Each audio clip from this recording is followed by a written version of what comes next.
Clear आ रही है? कुछ कन्फ्यूजन तो नहीं? मुझे तो ठीक लग रही है यहाँ पे।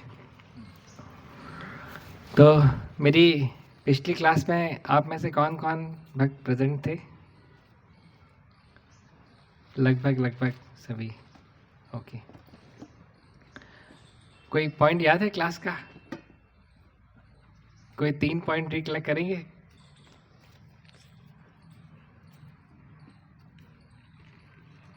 check from the notes also, no problem. हाँ, मतलब नोट तो देखे जा ही सकते हैं।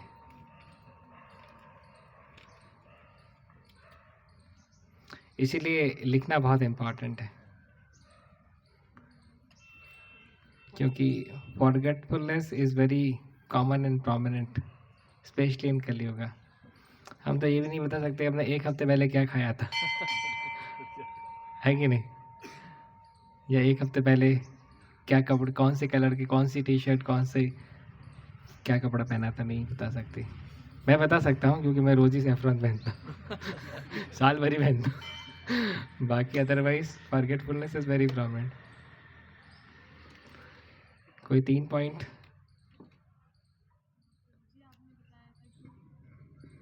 मैं इसलिए पूछ रहा हूँ क्योंकि अगर हम कोई 3 पॉइंट भी रिकलेक्ट नहीं कर पाए पिछली क्लास के, तो आज भी जो हम बताएंगे वही सब भूल जाएंगे। हाँ बताएं। हरे कृष्णा प्रभु जी, दंडवत जी प्रणाम। जी प्रभु जी, आपने बताया था कि काम, क्रोध, लोभ हमारे सबसे बड़े एनिमी हैं और इसे कंट्रोल करने के लिए हमें हमारा जपा, हमारा साधना अच्छे से करना पड़ेगा।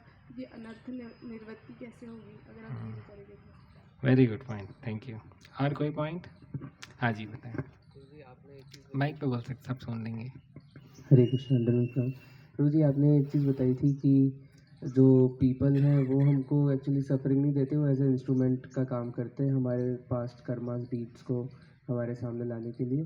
तो हमको जो उस सिचुएशन में ऐसे उनको ट्रीट करना चाहिए कि हाँ, जो मेरे पास डीड्स थे उसकी वजह से एज ए इंस्ट्रूमेंट वो हमको प्रॉब्लम्स दे रहे हैं। लेकिन कंसेप्ट का नाम था others are not the creator of suffering but the deliverer of suffering in our life.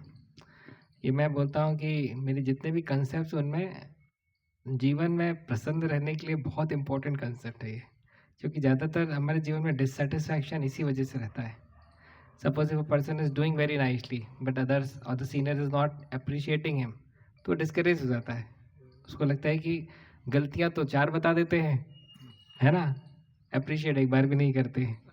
It creates really dissatisfaction. So ये एक कंसेप्ट जो है आपके जीवन में बहुत बहुत मदद कर सकता है। आज अभी मैं यूथ्स की क्लास लेकर के आ रहा हूँ, हमारे कोलादीप बेस है मनोरम चैतन्य प्रभु प्रचारक है वहाँ पे। तो वहाँ पर भी मैंने इस पॉइंट को 2 बार बोला था। एक कॉन्सेप्ट तो बताया ही था, इसके अलावा कि देखिए इस्कॉन में आकर के मेरा बहुत लाभ हुआ, पर सबसे बड़ा लाभ जो है वो ये है कि मुझे लाइफ गवर्निंग कंसेप्ट्स मिल गए इस्कॉन में आकर के। जैसे अगर मैं मुकेश अंबानी की तरह 120 बिलियन डॉलर का व्यक्ति होता और आप सबको आज यहाँ पे आकर के 1-1 करोड़ रुपए भी दे करके चला जाता, तो मैं आपकी वो मदद नहीं कर सकता था जो मदद मैं आपको लाइफ गिविंग कंसेप्ट्स जो मैंने आचार्य इन द गुरु परंपरा से लिया है वो आपके साथ शेयर करके कर सकता हूँ। क्योंकि एक एक बंदर के हाथ में आप तलवार भी दे देंगे तो हो सकता है वो घुमा के अपना ही गला काट ले, है कि नहीं? So people with a lot of wealth are living the life, very miserable life actually, because of uncontrolled mindset. Correct? पैसे की कमी नहीं है, पर प्योर थॉट्स की कमी है ना? तो इसीलिए आप सबको अगर मैं 1-1 करोड़ रुपए के चाय कभी दे भी दूँ, तो भी मैं आपके जीवन का हैप्पीनेस इंडेक्स उस प्रकार से नहीं बढ़ा सकता जितना लाइफ गिविंग कंसेप्ट्स को शेयर करके बढ़ा सकता हूँ। है ना बड़ी बात? That is important. तो एक पॉइंट आपने बताया, एक पॉइंट आपने बताया, एक पॉइंट और कोई बता दे तो हम आज की क्लास शुरू करें। जी हरे कृष्ण दंडवत प्रणाम। जी, clarity leads to confidence, quality and commitment. Very good. Clarity is power, स्पष्टता। ज़्यादातर लोग इस दुनिया में कंफ्यूज्ड है ना? गाने भी बन गए, क्या करें क्या ना करें ये कैसी मुश्किल है, कोई तो बता दे इसका हल तो है मेरे भाई है ना? क्लैरिटी से जितनी स्पष्टता रहेगी ना उतना ज़्यादा हम कृष्ण भक्ति को सा हृदय स्वीकारेंगे। ऐसे हमको कंफ्यूजन नहीं रहेगा करें कि ना करें। या जहाँ भी स्पष्टता नहीं हुआ स्पष्टता खोजने का प्रयास करना चाहिए। जैसे कोई 4-5 साल से भक्ति में है ना, वो भी कभी ऐसा हुए हैं केसेस कि वो मेरे पास आके बोलता है प्रभु जी वास्तविकता में कृष्ण एग्जिस्ट करते हैं क्या? मैं बुरा नहीं मानता इस प्रश्न का, मैं बोलता हूँ चलो कम से कम तुमने मेरे ऊपर इतना कॉन्फिडेंस तो रखा कि मैं इस प्रश्न को सुनकर के बुरा नहीं मानूंगा या तुम्हारे कैरेक्टर पे या तुम्हारी अंडरस्टैंडिंग पे विचार नहीं करूंगा, तुमको 4 जगह जाके बदनाम नहीं करूंगा। कम से कम तुमने मुझ पर इतना विश्वास तो किया। क्योंकि क्या होता है, वो मैंने कॉन्शियसनेस बार की बात की थी, कॉन्शियसनेस बार में हम जैसे हम नीचे फिसलते हैं ना, तो हमारे सारे लोअर थॉट्स हमको डोमिनेट कर जाते हैं, है ना। तो जैसे अभी हम बैठे हैं तो हमको गुस्सा नहीं आ रहा है ना, हम एक ठीक चेतना में हैं, परंतु हमको ही जब गुस्सा आता है और कोई उसका वीडियो बना करके हमारे फेशियल एक्सप्रेशन को दिखाए तो हम भी विश्वास देंगे कि हम ही थे क्या। इस प्रकार से बात कर रहे थे, इस प्रकार से रिस्पॉन्ड कर रहे थे। तो we have 3 persons within, goodness, passion और इग्नोरेंस। हम तीनों ही स्थिति में अलग अलग प्रकार से रिस्पॉन्ड करते हैं, है ना। जैसे अभी मैं आपके साथ बात कर रहा हूँ, अच्छे से मुस्कुरा करके बात कर रहा हूँ, पर जब मुझे गुस्सा आएगा तो मैं ऐसे थोड़ी डिस्प्ले करूँगा, पूरा डिस्प्ले चेंज हो जाएगा, colour TV black and white हो जाएगी। सो इन दैट वे। यहाँ से किसी ने हाथ उठाया था, कोई शेयर करना चाहते पॉइंट? अच्छा, अभी तो बहुत सारे हाथ उठे। ओके, हरे कृष्णा प्रभु जी। हरे कृष्णा। आपने बताया था कि the price of discipline is much much lesser than the price of lamentation and regret. Very important point. इससे मोटिवेशन मिल करके हमको डिसिप्लिन्ड आचरण करना चाहिए, है ना। हाँ, उसको बंद करना अच्छा है, नहीं तो इको करता है। सो डिसिप्लिन किसी को अच्छा नहीं लगता है। People do not want to be a disciplined life, but you will see that एक बार वो प्राइस अगर पे कर दी तो उसके बाद फिर आगे का हमारा ग्राफ जो है वो बहुत अच्छा है। देखिए, अभी मैंने कुछ दिन पहले मेरे स्टेटस में एक पिक्चर शेयर की थी जिसमें 2 ग्राफ बने हुए थे। एक ग्राफ ऐसा था कि व्यक्ति जो है वो पहले एक हार्ड लाइफ जीता है और बाद में उसके एकदम स्मूथ लाइफ हो जाती है उसकी, और दूसरा था पहले लाइफ जो है वो एकदम ईजी है नीचे, उसके बाद में उसको ऊपर चढ़ना पड़ रहा है। कितना डिफिकल्ट है ना। तो easy life first and then difficulties throughout the life, और difficult life first but easy life further, है ना। कौन सा ज़्यादा अच्छा है? हाँ, लोग बोलते हैं जी ऐसा कुछ बताओ कि easy life first and easy life after. हमने कहा दैट इज नॉट पॉसिबल, है ना। हम मेहनत भी ना करें और हमारी मसल्स भी बन जाए, प्रो जी ऐसा फॉर्मूला दीजिए आप कि पढ़ाई भी ना करें और आईआईटी में भी टॉप कर लें। ऐसा होता नहीं है actually, we have to be practical. Actually जो आज का टॉपिक मैं लेने वाला हूँ ना, है ना, dealing regarding setting right expectations in life, इसमें मैं इस पॉइंट को भी कवर करूंगा। क्योंकि हम लोग कई बार कृष्ण से भी रॉन्ग एक्सपेक्टेशंस करने लगते हैं, गुरु से रॉन्ग एक्सपेक्टेशंस करते हैं, काउंसलर से रॉन्ग एक्सपेक्टेशंस करते हैं, बच्चे पेरेंट से और पेरेंट बच्चों से रॉन्ग एक्सपेक्टेशंस करते हैं। पूरा एक्सपेक्टेशंस का ही खेल है। आज के सेशन में हम इसको समझेंगे। बस थोड़े से पॉइंट्स सुन लो। पीछे किन्होंने हाथ उठाया था जी, बताएं एक एक करके। लास्ट, हाँ माइक पे बोल दीजिए। Babuji, in Krishna's case, poisoning in the beginning and nectar in the end. In case of devotional services, Yes. poison in the beginning and nectar and then works. Okay, last. हरे कृष्ण प्रभु जी, हाँ प्रणाम। जी जी। प्रभु जी, आपने भगवत गीता के श्लोक 10.7 को mention किया था। एताम विभूति योगम जा मम यु वेत्ति ततः स्व अविकल्पेन योगिना युञ्जते नात्र संशया। One of the favourite verses. जी प्रभु जी, इसको जी। मेंशन किया था, जिसका मतलब है one who is convinced to and miss power of mind engages in unalloyed devotional service of there is no doubt. या और इसी के विपरीत हम बताते हैं, if we are unable to engage ourselves fully in devotional services, that means we lack conviction and we lack faith in the mystic opulences of Krishna, है ना। So that is also true. So we all are in the process of increasing our commitment and conviction in this process of devotional services. देखिए, कोई कार्य आपको खाली एक बार के लिए करना है, एक दिन के लिए करना है, वो आप कैसे तो भी कर सकते हो, कोई बड़ी बात नहीं है। जैसे आपको कई बार हम देखते हैं उज्जैन से इंदौर या इंदौर से उज्जैन आना है और सावन का महीना है, सोमवार का दिन है, तो कई बार बहुत भीड़ रहती है बस में, पर उसके बाद भी आप उतने परेशान नहीं होते हो। आप कैसे तो भी भीड़ वाली बस में भी ट्रैवल करके जा सकते हो, क्योंकि 1 घंटे की बात है। अभी लोग प्रयागराज जा रहे हैं, तो आसान स्थिति तो नहीं है ट्रेन्स में, पर फिर भी लोग टेम्पररी है 8 घंटा, 10 घंटा, 12 घंटे ट्रैवल फिर भी एडजस्ट कर लेते हैं। पर लाइफ लॉन्ग इस प्रकार से एडजस्टमेंट से काम नहीं चलेगा, है ना। तो अगर हमको life long Krishna consciousness continue करना है, तो इसके लिए हमारी फिलोसफिकल अंडरस्टैंडिंग, उसकी क्लैरिटी बहुत आवश्यक है ना। अदरवाइज हम लाइफ लॉन्ग कंटिन्यू नहीं कर पाएंगे। इसके लिए ये सब कॉन्सेप्ट्स ही हैं जो हमने डिस्कस किए। एताम विभूति योगम तो एक कंसेप्ट है बेसिकली लाइफ का, है ना। पीछे एक कोई प्रभु ने हाथ उठाया था ना, हाँ जी बताएं।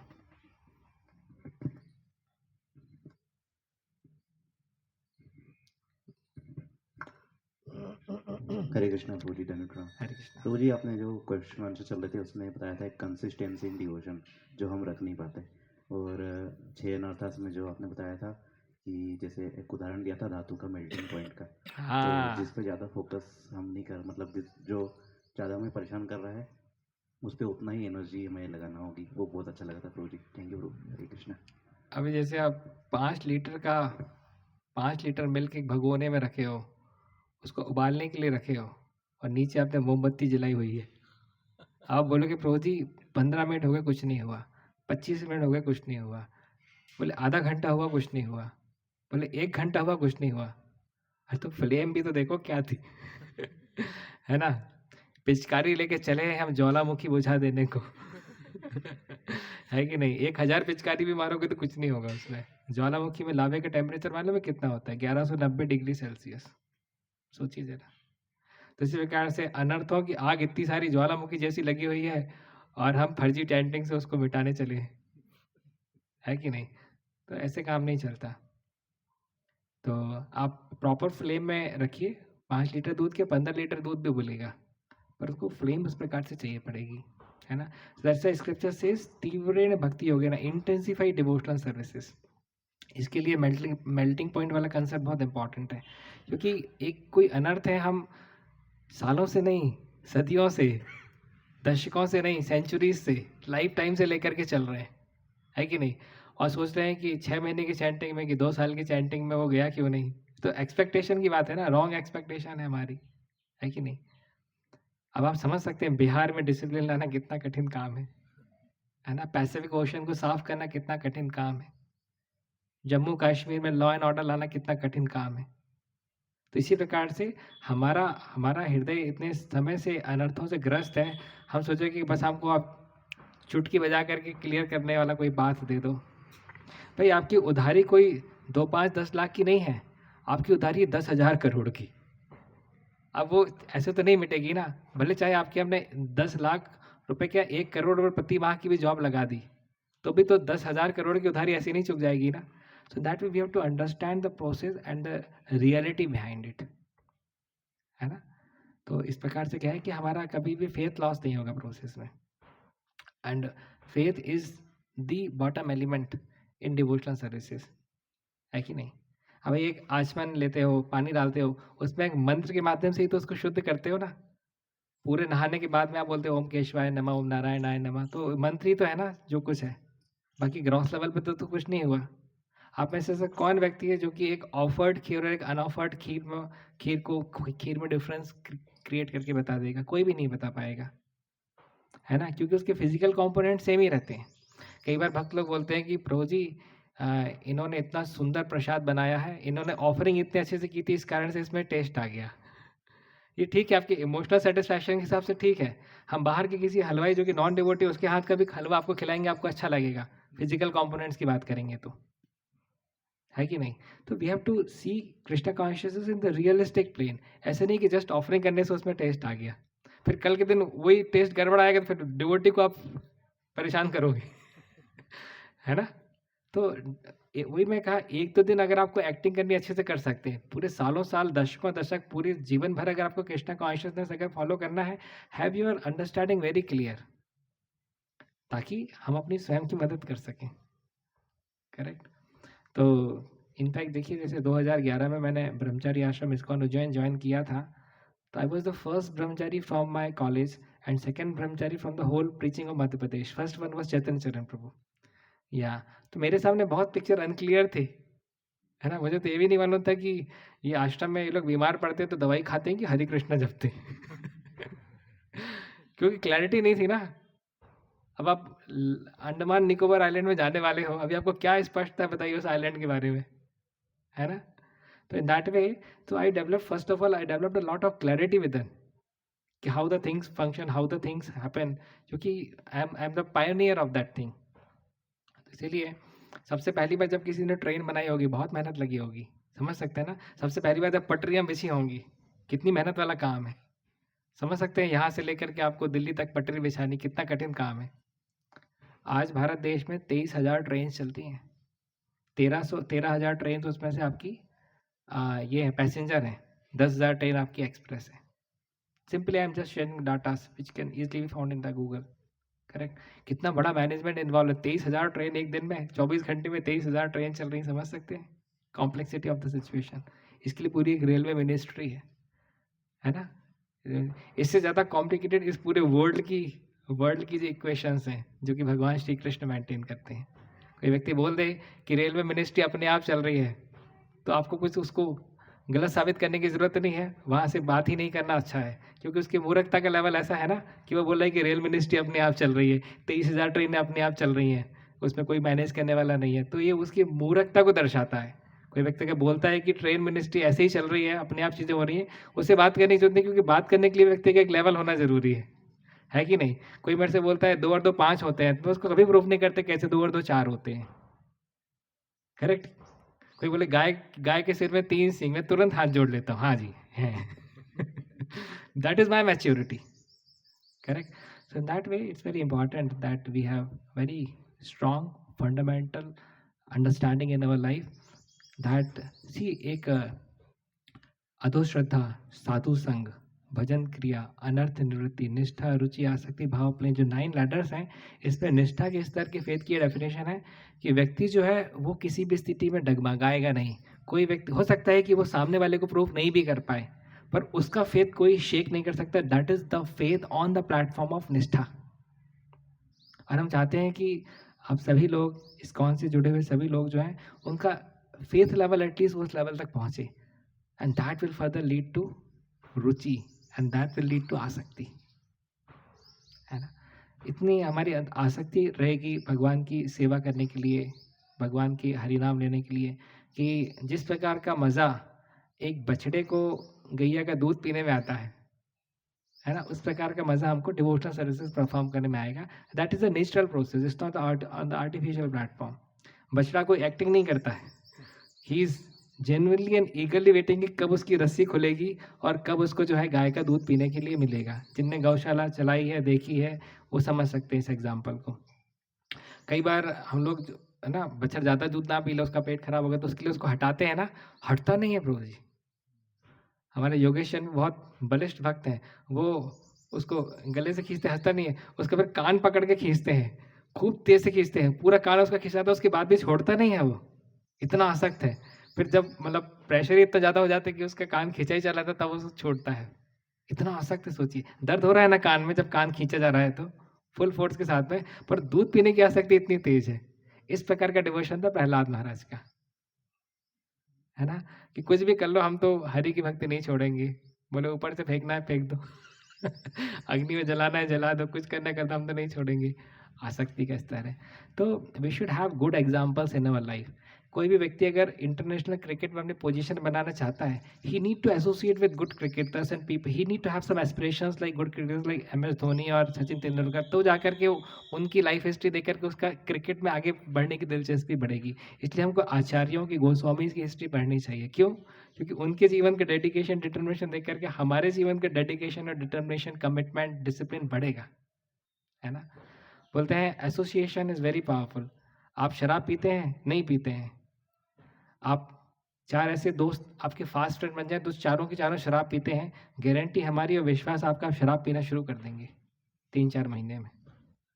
That is the effect of association. मैं NIT भोपाल में 2004 का एडमिशन था हमारा, है ना, पुरानी बात कर रहा हूँ।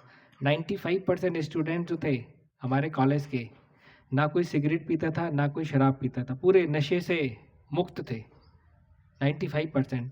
2-5 तो बिगड़ेले आते ही परंतु फर्स्ट ईयर से लेकर के फाइनल ईयर के आते आते तक 5-10% ही बचे थे जो ना शराब पीते थे ना सिगरेट पीते थे।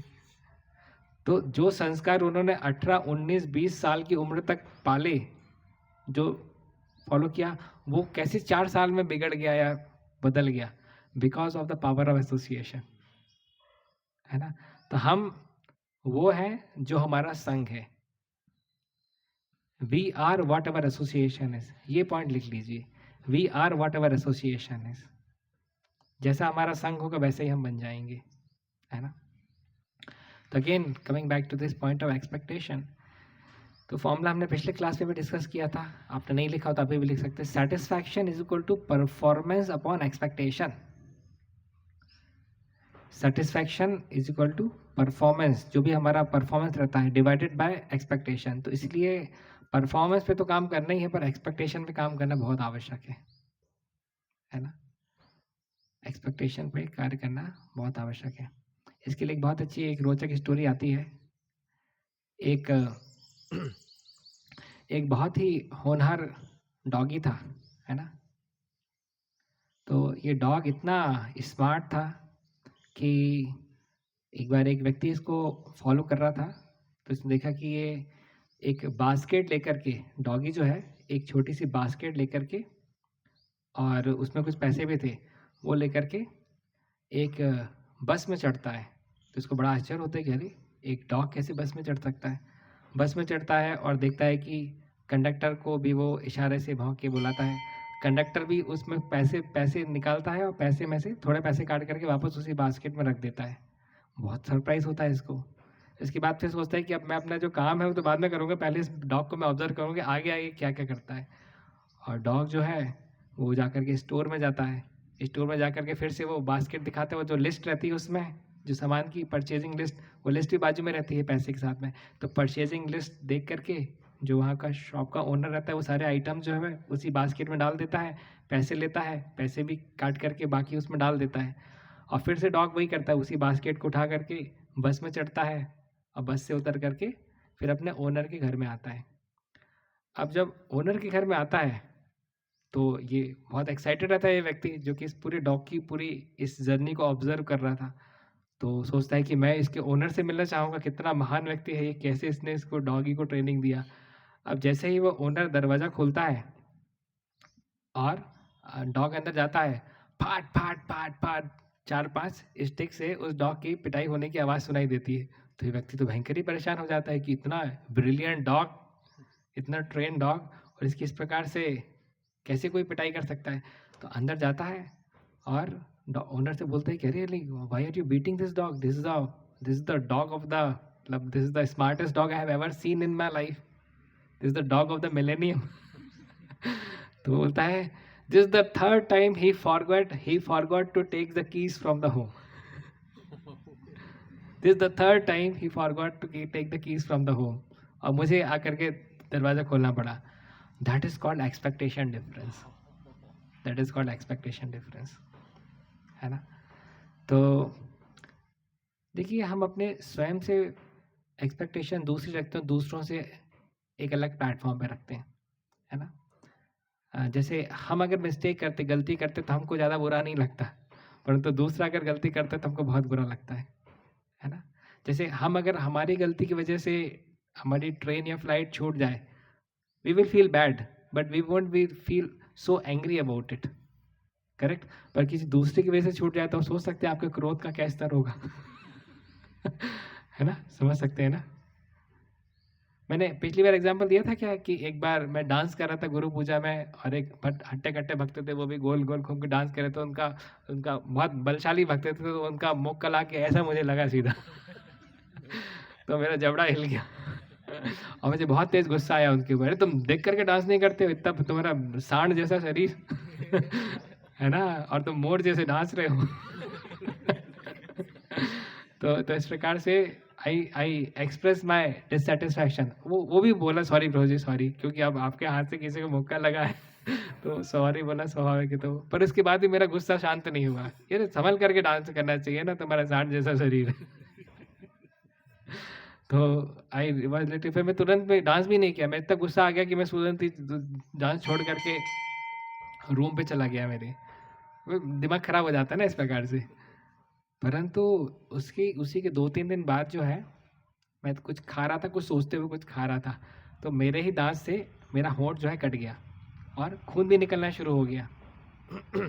अब मुझे गुस्सा नहीं आया. पहले केस में मुक्का पड़ा था पर खून नहीं निकला था. It was a temporary pain. अभी ये 2 दिन लग गया उसको मतलब हील होने में. जोर से कट गया था, खून निकल रहा है, 2 दिन हीलिंग में, पर मुझे गुस्सा नहीं आया. क्यों? अपना ही दांत है और ये दूसरे का मुक्का था. तो लॉसेस की बात करें तो लॉसेस पहले में कम, दूसरे में ज़्यादा हुआ. गुस्से की बात करें तो इसमें 0.25x था और यहाँ 4x था. समझ सकते हैं? That is the difference. इसीलिए अवंती ब्राह्मण 11वें स्कंद में श्रीमद् भागवतम में लिखते हैं, actually it's the mind which is the cause of pain and suffering in this world. कि माइंड जो है हमारा कंपैरेटिव एनालिसिस पे ही कार्य करता है ना. पूरे इंदौर की लाइट चली जाए और आपके घर की लाइट खाली डिम हो, आप खुश हो जाओगे. पूरे इंदौर में पानी नहीं आ रहा है, आपके घर में पानी बूंद बूंद करके आ रहा है, तब भी आप खुशियाँ मनाओगे.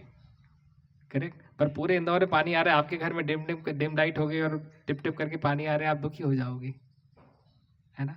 So happiness is more in comparison. तो इसलिए हम बोलते हैं हमको हेल्दी कंपैरिजन करना चाहिए. इससे हमारा ग्रैटिट्यूड बढ़ता है. What is healthy comparison, what is unhealthy comparison? Healthy comparison में बेसिकली हम वो सारी चीज़ें, वो सारी गिफ्ट्स अपने लाइफ में काउंट करते हैं जो कि कृष्ण ने हमको दी है ना. क्योंकि सब कुछ सबके पास नहीं होता.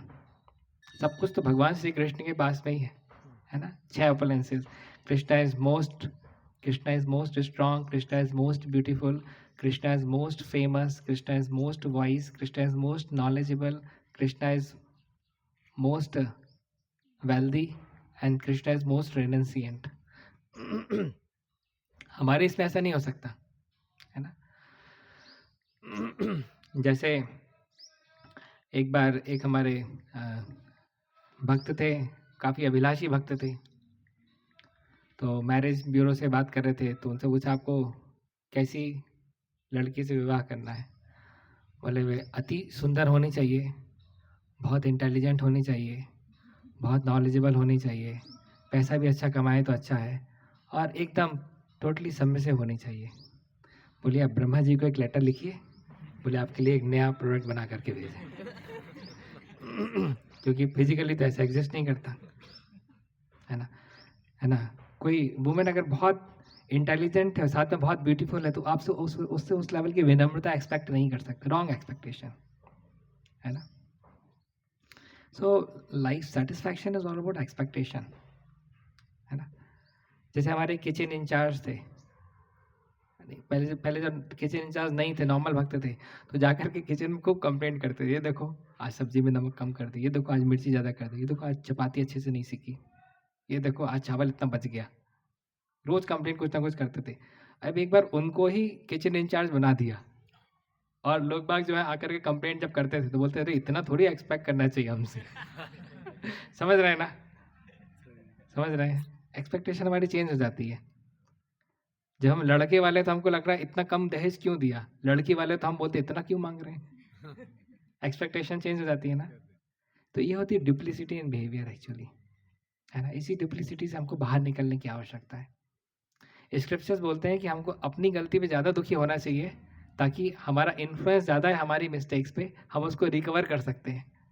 दूसरे की मिस्टेक्स ऑफ माइंड है तो उसको नेग्लेक्ट कर सकते हैं, मिस्टेक ऑफ हार्ट है तो फिर भी हम कुछ एफर्ट्स लगा सकते हैं उसको करेक्ट करने के लिए, है ना. पर उल्टा हमारे साथ होता, हमारे साथ उल्टा ही है ना. We expect more from others, we are expected more to give actually, है ना.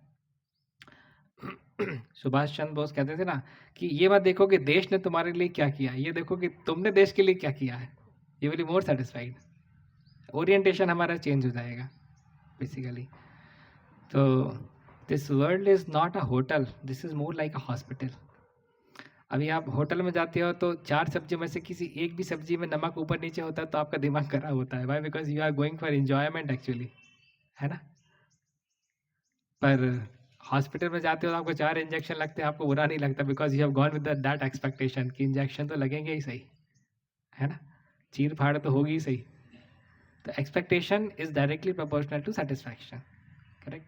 तो क्या हमको ज़ीरो एक्सपेक्टेशन रखनी चाहिए कि भाई आप इंडियन क्रिकेट टीम में हो, अगर आप 2 रन भी बना रहे हो, still we are very grateful to you क्योंकि 2 रन तो आपने बनाए। Things do not work like that. We need to have realistic expectation, है ना? 10 मैच में अगर किसी बैट्समैन का एवरेज 35-40 रन है तो किसी इनिंग में 0 पड़ेगी, किसी में उसने सेंचुरी बनाई। एक एवरेज देखा जाता है, एवरेज अगर ठीक चल रहा है तो दैन इट्स ओके, है कि नहीं? तो क्या हमको, जैसे हम आश्रम में, क्या हमको तीनों टाइम जस्ट बुलेट प्रूफ चपाती और ट्रांसपेरेंट डाल दें और हम उसके लिए हाईली ग्रेटफुल हैं? क्या ये संभव है? नहीं है संभव। We also have some realistic expectation from the kitchen department, है ना? And kitchen department should also have some realistic expectation from us. The wives should have realistic expectation from husband. Husband should have realistic expectation from wives. That is maturity. That is maturity. So the father cannot think of controlling his grown-up son or daughter in the same way as he used to control when he was a child, he was a baby. क्योंकि क्या आपके माता पिता जब आपको control करते थे, जब आप 16 साल के ऊपर हुए तो आपको अच्छा लगता था क्या? नहीं अच्छा लगता था, है ना? there's a difference in expectation. एक फैक्ट बताना चाहूँगा मेरे लाइफ का। मेरे फादर ने आज से 44 साल पहले 17,000 रुपये लेकर के गुलाबगंज नामक गांव, जो कि भोपाल विदिशा के पास में है, विदिशा से 20 किलोमीटर दूर, वहाँ से आज से 44 साल पहले 17,000 रुपये लेकर के जबलपुर आकर के उन्होंने साड़ियों की दुकान खोली थी। पर मेरे दादाजी यानी उनके पिताजी इसके समर्थ में नहीं थे। वो चाहते थे कि वो हमारे जो मिठाइयों का जो बिज़नेस है, स्वीट्स का जो बिज़नेस है गुलाबगंज गांव में, वहीं पे कंटिन्यू करें। पर पिताजी चाहते थे कि वो शहर में रहना चाहते हैं, तो हमारे पिताजी ने उनकी बात नहीं मानी, करेक्ट? पर इसका मुझे बड़ा फ़ायदा मिला। क्यों? क्योंकि जब सन 2010 में मैंने मेरे फादर को कहा कि मैं आश्रम ज्वाइन करना चाहता हूँ, मेरे पिताजी की बिल्कुल इच्छा नहीं थी। उनकी इच्छा थी कि you continue in the job, you Mary, you give us a grandson, like that. पर चूंकि उन्होंने उनके पिताजी की बात नहीं मानी थी और उनने अपने जीवन के डिसीजन लिए, तो उन्होंने कहा ठीक है, मुझे भी इतना हक नहीं कि मैं तुम्हारी लाइफ को मेरे हिसाब से मोल्ड करूं। तो उसका बहुत फायदा मिला मुझे। Getting the point? That's why I consider him mature, that's why I consider my father mature. क्योंकि जिस प्रकार का ईगरनेस मेरे अंदर आश्रम ज्वाइन करने का था, उस ईगरनेस को जस्ट वो ठोक पीट करके, थप्पड़ मार करके रिजॉल्व नहीं कर सकते थे, है ना? तो he also dealt maturely and I also dealt maturely. That's why the sweetness of relationship continued, the sweetness of relationship continued. अभी मेरे फादर मदर के साथ बहुत ही स्वीट रिलेशनशिप है, एक्सट्रीमली स्वीट। तो so in that way how we deal with others, है ना, determines the sweetness of relationship in the long term. How maturely we deal with others. Maximum people do not know how to deal with human emotions. People may be successful in earning fame and money and influence in the society, but they miserably fail in dealing with the human emotions. Correct? So that's why we are human beings and we have to deal with other human beings. We should know how to deal with human emotions. If we do not know about this chapter, then there are chances that we may miserably fail. Life is all about decision making. How wiser and better decisions we take in life. So इसीलिए it's very important that we educate ourselves in terms of life governing concepts. है कि नहीं? आज जैसे मेरी कोई counselling है, भक्ति में तो बाद में आए, शादी पहले कर लिए थे, अब उसके बाद फिर आके बोलते हैं कि अभी हमें डाइवोर्स की स्थिति आ गई। हमने कहा जब आप गए थे, विवाह प्रस्ताव जब चल रहे थे, तो उस टाइम आपने कुछ बताया था कि क्या आपकी एक्सपेक्टेशंस हैं? बोले कुछ नहीं बताया था। क्या उन्होंने आपसे पूछा था कि उनकी क्या एक्सपेक्टेशन थी? उन्होंने नहीं बताया था। उन्होंने देखा हमारी नौकरी अच्छी है है ना, देखने में हैंडसम है, सेटल परिवार है, घर का मकान है, उन्हें देख करके शादी कर ली। हमने देखा लड़की ठीक ठाक दिखने में, अच्छी इंजीनियरिंग से पढ़ी हुई है, हमने भी शादी कर ली उनसे। आगे जा कर के विचार मिले ही नहीं। अब कितनी बड़ी कैटेस्ट्रॉफी आगे जीवन में। अभी उनका एक लायर है, हमारा भी एक लायर है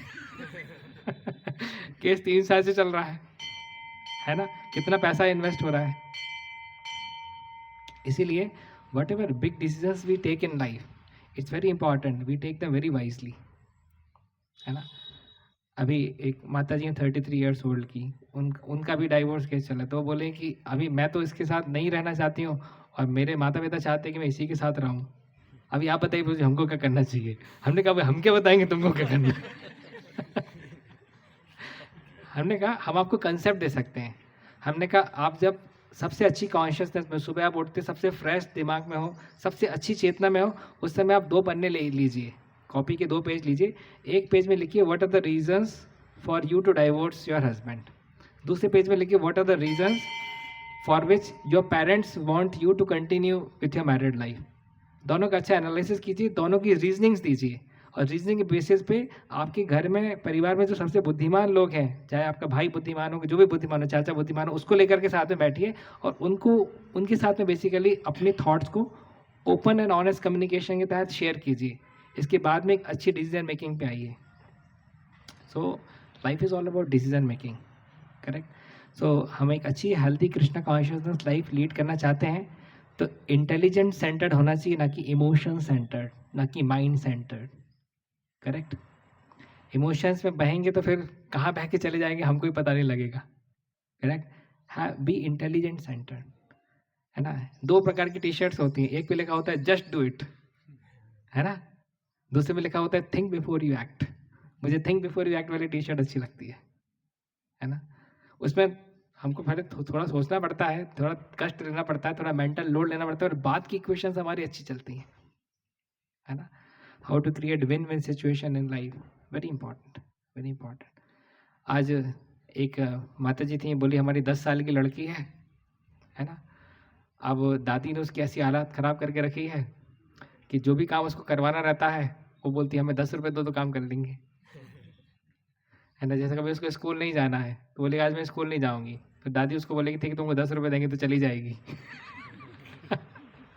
तो काम तो हमारा होता है, पर इसकी आदत ख़राब हो गई कि इसको 10 रुपये देने बताया। हमने कहा उस 10 रुपये का करती क्या है, और वो 10 रुपये का फिर बोले वो आइसक्रीम खरीदेगी, जो भी उसकी इच्छा होगी आइसक्रीम, जो भी चॉकलेट्स वगैरह खरीदेगी वो खरीदेगी, जो भी उसको कुछ अच्छा लगेगा वो खरीदेगी, इस प्रकार से कार्य करेगी। हमने कहा अभी तो वो 10 साल की है इसलिए 10 रुपये मांग रही है, जब 18 साल की होगी तो 10 रुपये में काम नहीं होगा करेक्ट। उसकी क्या मेंटल सेटिंग्स में आपको काम करना पड़ेगा। अभी क्या उसकी मेंटल सेटिंग ही आपने ख़राब कर ली, आपको कहीं लगी है, पेन हो रहा है, पेन किलर खा लो काम हो जाएगा। कितने लोग लगता है बहुत बढ़िया फर्स्ट क्लास सॉल्यूशन है पेन किलर खिलाना, देखिए कोई हाथ नहीं उठाया because this is not the solution, this is not the solution. अगर आपका पता चला कोई माइनर क्रैक है बोन में और आप पेन किलर पे पेन किलर खा कर उसको दबा रहे हो, is it a solution? Not a solution. You have to go to a surgeon, you have to go to orthopedics, you have to go for x-ray, you identify the severity of the fall, get it repaired. That is a solution. So in that way, it's very important that we diagnose the problem very nicely. इसलिए हमारे scriptures बोलते हैं जब diagnose करते आओ तो सबसे अंदर की प्रॉब्लम आपको दिखाई देगी, lust, greed, anger, pride and your illusion, है ना। उस पर आपको वर्कआउट करना पड़ेगा।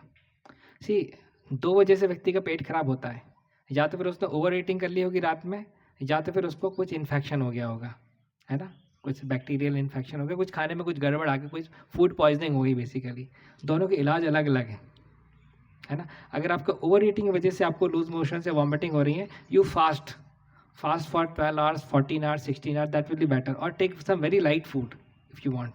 पर अगर बैक्टीरियल इन्फेक्शन है, कुछ फूड पॉइजनिंग हुई है, तो जस्ट फास्टिंग से वो ठीक नहीं होगा, आपको कुछ ना कुछ मेडिसिन लेनी ही पड़ेगी। तो हमको पद्धति समझनी पड़ेगी कि चीज़ें कार्य किस प्रकार से करती हैं, है ना। तो सो इन दैट वे एक देखिए, एक बॉडी अपने आप में कितनी कॉम्प्लिकेटेड है कि व्यक्ति को बचपन से लेकर के 12th तक पढ़ाई करता है, हो गए 18 साल में एक नॉर्मल व्यक्ति पास होता है, उसके बाद में 1 या 2 साल तो उसको ड्रॉप लेने पड़ते हैं नीट का एग्ज़ाम क्वालिफाई करने, फिर 4.5 साल का MBBS और 1 साल का इंटर्नशिप हो गए 5.5 साल, तो 18 साल और 2 साल ड्रॉप और 20 साल और 5.5 साल, 25.5 साल में तो अभी MBBS बना है, अभी पिक्चर कंप्लीट नहीं हुई। अभी वो 1 आध साल लेके नीट की पीजी की तैयारी करेगा, 26.5 साल, 3 साल पीजी करेगा, 29.5 साल, 29.5 साल में तो भैया आप पूरे बॉडी के डॉक्टर बन गए होगे ना। नहीं जी, खाली हम एक ऑर्गन के बने अभी, हम बोले ENT स्पेशलिस्ट, हम बने ऑर्थोपैडिक्स, है ना। तो आप एक ही फील्ड के 33 डिपार्टमेंट्स होते हैं आपके पीजी के, है ना। आप उसमें से एक के एक्सपर्ट बने हो, उसमें भी पूरे एक्सपर्ट नहीं, उसके ऊपर की भी डिग्रियाँ होती हैं, है ना। लोग जाके और पढ़ाई करके विदेश से आते हैं। तो इतना करने के बाद भी 29.5 साल 30 साल में आप बोले हम खाली ENT स्पेशलिस्ट से, भैया सर्जरी हम अभी भी नहीं कर पाएंगे, है ना, हड्डी अभी भी हम नहीं जोड़ पाएंगे। So that we have to understand body itself is so complex कि 30 साल की पढ़ाई में व्यक्ति खाली एक ऑर्गन का स्पेशलिस्ट बना है। And more complex than this body is mind, this mind. और आप बोले हो कि चुटकी बजा के माइंड कंट्रोल करना सिखा दो हमको, ऐसा थोड़ी होता है। Have realistic expectations. लोग भक्ति करते हैं, सोचते हैं हम थोड़ा बहुत भक्ति कर रहे हैं, भगवान को हमारी सारी रिस्पॉन्सिबिलिटीज ले लेनी चाहिए। Wrong expectation, wrong expectation. हमारे एक रिलेटिव थे, मतलब जो हस्बैंड वाइफ थे, तो हस्बैंड इंजीनियर थे, तो उनकी जॉब चली गई थी, किसी कारण से उनको सस्पेंड कर दिया था। तो वाइफ जो थी उनको अलग अलग प्रकार से टॉर्चर करती थी। जबलपुर की घटना है। तो उन्होंने जाकर के मतलब सुसाइड कर लिया था। अब जब इन्हें सुसाइड किया तो ये वाइफ्स का बहुत ही दिमाग ख़राब हो गया करके, तो उन्होंने घर में जो DTs थी उनको उठा करके फेंक दिया रोड में। समझ रहे हैं? Why? Because she got so much disappointed with God. पर अगेन रॉन्ग एक्सपेक्टेशन। एक तो आपकी डीलिंग हस्बैंड से सही नहीं, उसकी वजह से वो फ्रस्ट्रेट हुआ और वो सुसाइड किया। आपने ब्लेम किसको किया? गॉड को ब्लेम कर दिया। Will it bring any solution? No solution. So in that way, people do not have right understanding in their life, है ना। लोग सोचते हैं हम बस कुंभ में गए थे, कुंभ नहा करके आगे सारे पाप धुल गए, जन बांधते के सारे पाप धुल गए, आज से नया अकाउंट शुरू। ऐसा नहीं होता जी, ऐसा नहीं होता। Things do not work like that. We have to understand ना। देखिए गाड़ी है, उसको चलाने की एक पद्धति है। उस सही पद्धति से सही ड्राइवर चलाएगा तो एक अच्छी गाड़ी को 150-200 किलोमीटर प्रति घंटे की स्पीड में भी चला सकता है कि नहीं? अब आपका नॉलेज नहीं है, पहली बार आप चलाओगे तो कुछ तो भी करोगे फिर आप, है ना। जैसे पहले मैं गाड़ी सीखता था, क्या करता था, स्कूटर सीखता था, एक्सीलेटर देता तो तुरंत क्लच छोड़ देता था तो गाड़ी तुरंत उड़ जाती थी। करेक्ट? ऐसा होता है। तो in that way we should know how the things work actually. So people are living in this world but do not know actually how the things work. Such a great difficulty, है ना। So that's why it's very important. We are living in this world. We want to live happily, not miserably. We should know how the things in this world works. Formulas are given in Bhagavad Gita. Explanation are given by the acharyas in the Guru Parampara. We should make ourselves the beneficiary of this divine and spiritual knowledge. Thank you very much. Hare Krishna.